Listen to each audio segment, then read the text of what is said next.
Vibha Padalkar is the Managing Director and CEO of HDFC Life and now joins in.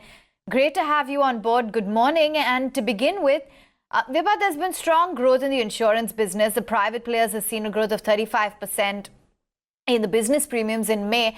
What led to this, and which are the segments that you've seen the maximum growth coming from?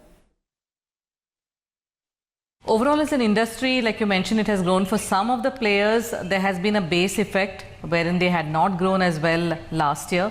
But if you were to look at it holistically, including for HDFC Life, despite having grown very well last year, upwards of 30%, HDFC Life has clocked about 47% growth on a YTD basis. Some of this growth is also coming from the fact that for a long time there were headwinds as far as insurance is concerned, maybe because of some of the other products or competing products being more attractive. There is always an uptick in insurance when overall sentiment is somewhat cautious.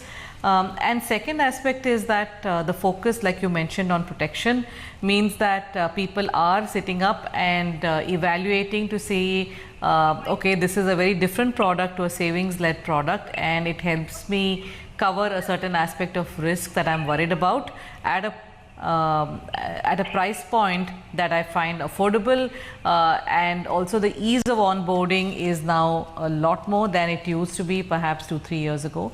And so all of that has come together in terms of giving a value proposition to the customer that has started working very well. Okay.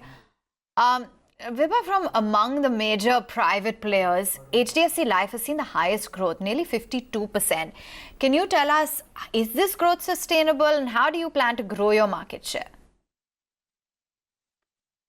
So like I mentioned, the sustainability clearly is on the back of very good growth in the same month last year.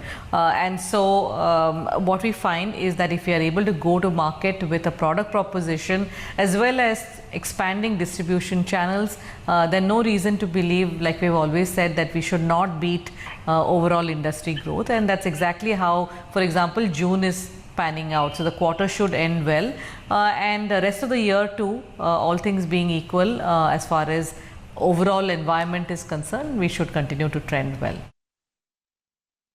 Right. Vibha, what is the focus on protection side of the business, and would you say that that's going to continue for some more time? And also wanted to understand the market share that you plan to gain here amid the increasing competition.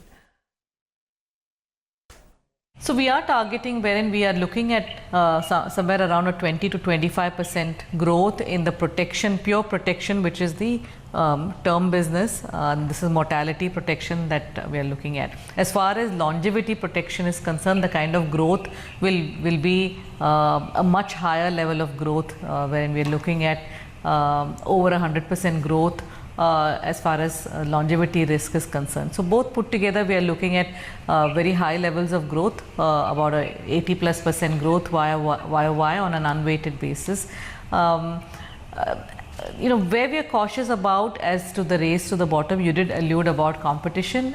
We are at the same time very cautious in terms of what is the underwriting that we are doing, what is the claims ratios, what are the trends that we are seeing on frauds.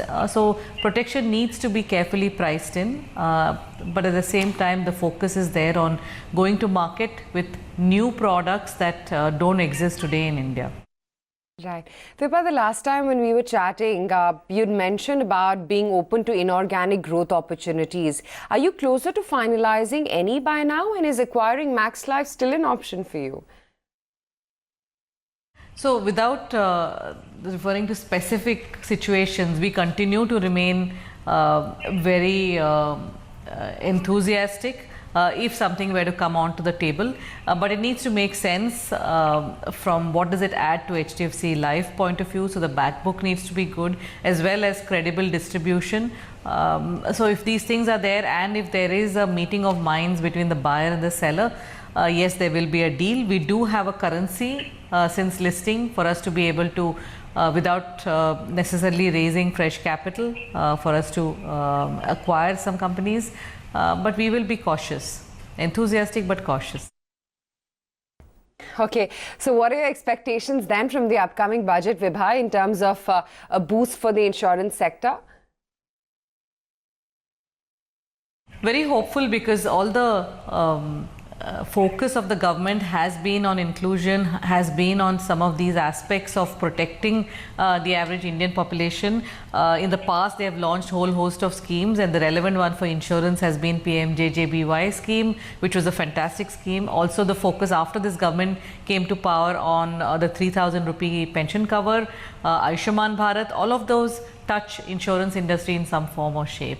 As far as the budget is concerned, we would sincerely make an appeal that ATC and the 1,50,000 has become so crowded that a carve out for insurance, the way they have done for NPS, for example, even a 50,000 rupee carve out can be a meaningful signal to say to the average Indian to say that he needs to focus.